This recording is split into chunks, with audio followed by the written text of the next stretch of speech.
केंद्रीय वित्त मंत्री निर्मला सीतारमण के इस बजट से उद्योग और व्यापार क्षेत्र के प्रतिनिधियों को कई उम्मीदें थीं। कोरोना काल में हुए व्यापारिक सेक्टर्स को नुकसान की भरपाई के लिए राहत पैकेज की उम्मीद के साथ ही ये भी आशंका थी कि सरकार 5 राज्यों में चुनाव के मद्देनजर लोक लुभावनी योजनाओं का भार उद्योगों पर न डाल दे। लेकिन मोदी सरकार ने इस बजट में उद्योगों के लिए बड़े बूस्टर पैकेज की घोषणा भले ही न की हो, लेकिन कोई नया टैक्स भार नहीं डाला है। आइए जानते हैं उद्योग और व्यापार क्षेत्र के लोगों की बजट पर क्या प्रतिक्रिया है।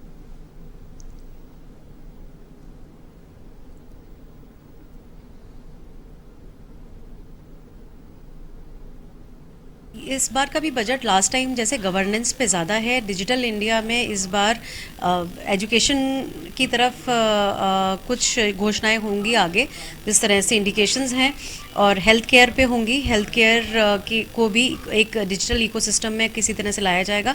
साथ में एग्रीकल्चर में भी डिजिटलाइजेशन का स्कोप निर्धारित आज किया है। आगे देखते हैं कि इसमें क्या होगा।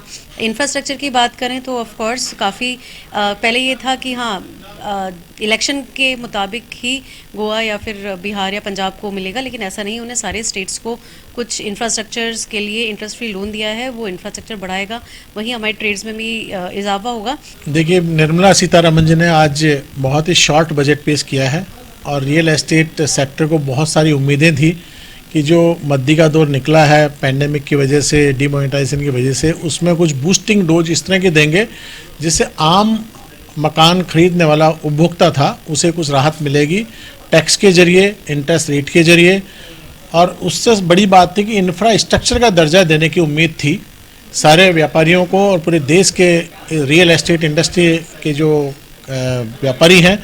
लेकिन वो रियल एस्टेट को इंफ्रास्ट्रक्चर का दर्जा तो नहीं दिया गया है, पर एक पीएम आवास योजना के तहत 80 लाख मकानों का एक बनाने का इस साल का लक्ष्य रखा गया है।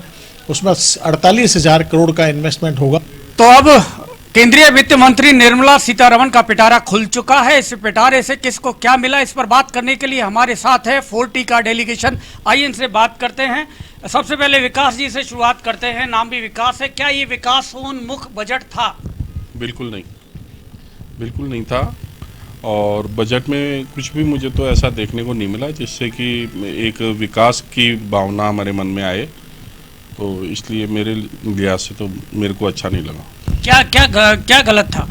गलत यही था कि जो भी इनकम टैक्स के स्लैब्स हैं उनको थोड़ा सा बढ़ाना चाहिए था। कोरोना को देखते हुए सरकार को थोड़ा सा व्यापारियों के लिए कुछ सोचना चाहिए था। ज़्यादा भी नहीं तो 10-15-20% तो सोचे। वो कुछ भी नहीं सोचने को तैयार है सरकार व्यापारियों के लिए। और कंटिन्यूअसली हर चीज़ों में जो मार्केट तेज हो रहा है, महंगाई हो रही है, उस वजह से उल्टा व्यापार करना मुश्किल हो रखा है। कैसा रहा ये, आप अगर ऑटोमोबाइल सेक्टर के लिए इस बजट को कैसा लगा? ऑटोमोबाइल सेक्टर पूरा हमारा डायरेक्ट ट्रांसपोर्ट लाइन से जुड़ा हुआ है और ट्रांसपोर्ट लाइन को इस टाइम इतनी मंदी की मार चल रही है कि लोग बहुत उम्मीद लगा के बैठे थे हम लोग के हमारे ट्रांसपोर्ट लाइन को कोई खास, खाली एक हाईवे दिए 25,000 किलोमीटर के हाईवे ट्रकों को चलाने के लिए। हाईवे तो ठीक है, लेकिन उन पर इतना टैक्स और इतनी इस टाइम दिक्कतें हो रही हैं डीजल पेट्रोल के महंगाई के कारण भी, लेकिन गवर्नमेंट ने छूट कुछ भी नहीं दी है किसी भी तरह की। बहुत ही तरह का टैक्स लगता है, कोई उसमें छूट नहीं मिली है। कोई भी इंश्योरेंस वगैरह पर भी छूट की उम्मीद चाह रहे थे, उसमें भी कोई भी छूट नहीं मिली है। लेकिन इस टाइम व्हीकल चलाने बहुत ही मुश्किल दौर से गुजर रहे हैं और कोई किसी भी तरह का कोई निराशाजनक एकदम बजट है, कोई भी उसमें कोई फायदा नहीं हुआ है। सर कैसा रहा ये बजट? एवरेज बजट है। बजट में कुछ बहुत ज़्यादा कुछ नहीं किया गया, तो बहुत ज़्यादा किसी तरह का टैक्सेशन नहीं लगाया गया।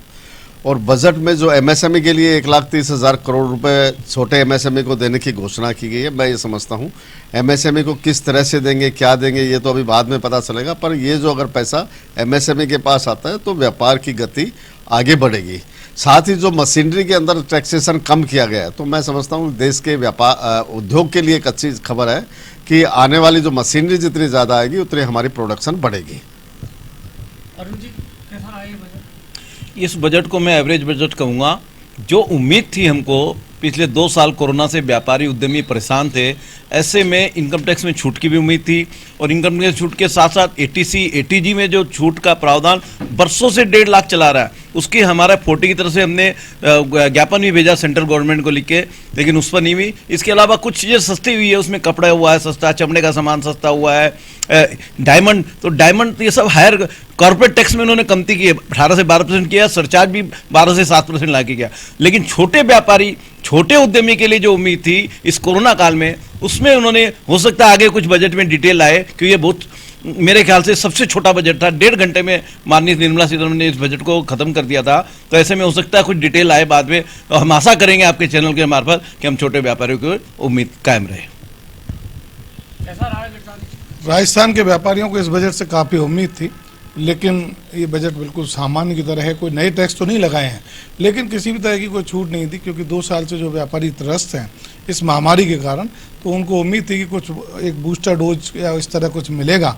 और गांव में भी पलायन को रोकने के लिए छोटे छोटे व्यापारी और उनको ऐसा स्कीम इनको देनी चाहिए थी, तो लगता है वो अभी तक इसमें कोई ऐसा हाईलाइट नहीं है। बजट एवरेज बजट है, और सरकार ने, केंद्र सरकार ने इस बजट में किसी प्रकार का कोई नया कर नहीं थोपा, ये थोड़ी हमारे लिए अच्छी बात है।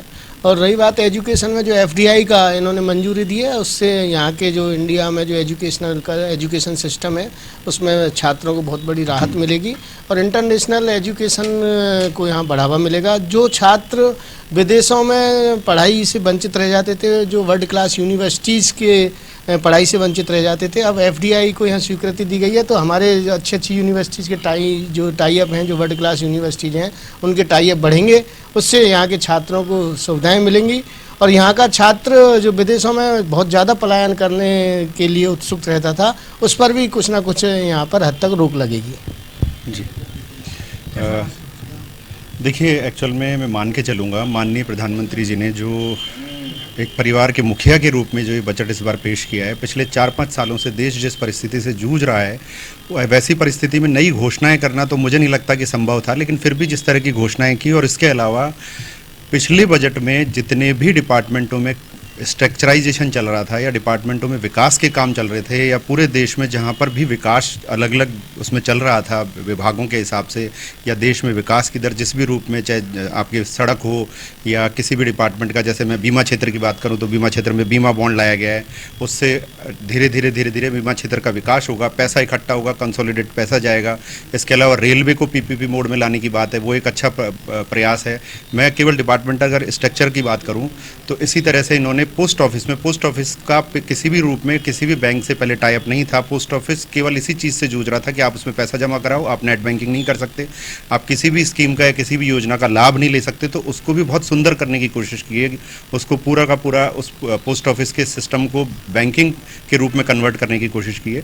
तो एक्चुअल में इस बजट में नई घोषणाएं, तो देखिए, आज मैं परिवार के मुखिया के रूप में देखूँ तो आज जिस परिस्थिति से हम जूझ रहे हैं, हम पैंडेमिक से जूझ रहे हैं, पूरा संसार जूझ रहा है, तो इस परिस्थिति में नई घोषणाएं उस तरह की हम आकर्षक योजनाओं के बारे में सोचे तो मैं मान के चलता हूँ वो नहीं होकर के, बल्कि हमसे कुछ छीना नहीं गया, या उस पूरे दौर के अंदर एक परिवार के मुखिया ने अपनी अहम भूमिका निभाते हुए उन चीज़ों से निराश नहीं किया कि आज की तारीख में भाई आज ये जो पहले की सुविधाएं थी वो आपसे छीन ली जाएं, या पहले के जो स्लैब्स है या पहले की जो सुविधाएं हैं वो आपसे नहीं हटाई जा रही हैं। वो सब यथावत रखते हुए इस पूरी परिस्थिति से निकाल लिया देश को, और उसके बाद में हर क्षेत्र को अग्रिम रूप से विकास की ओर ले जाना और हर डिपार्टमेंट को सुंदरतम रूप से अच्छे रूप में ले जाना, यही बहुत बड़ा प्रयास है। मैं मान के चलूँगा आज की तारीख में बहुत सुंदर और बहुत अच्छा बजट है। तो इस बजट से काफ़ी उम्मीदें थी, और उद्योग व्यापार जगत की इस बजट पर मिली जुली प्रतिक्रिया है। कुछ उम्मीदें इसमें पूरी हुई हैं, लेकिन कुछ उम्मीदें अभी भी बाकी हैं। कैमरामैन दिलीप परमार के साथ BK Sharma, A1 TV, Jaipur.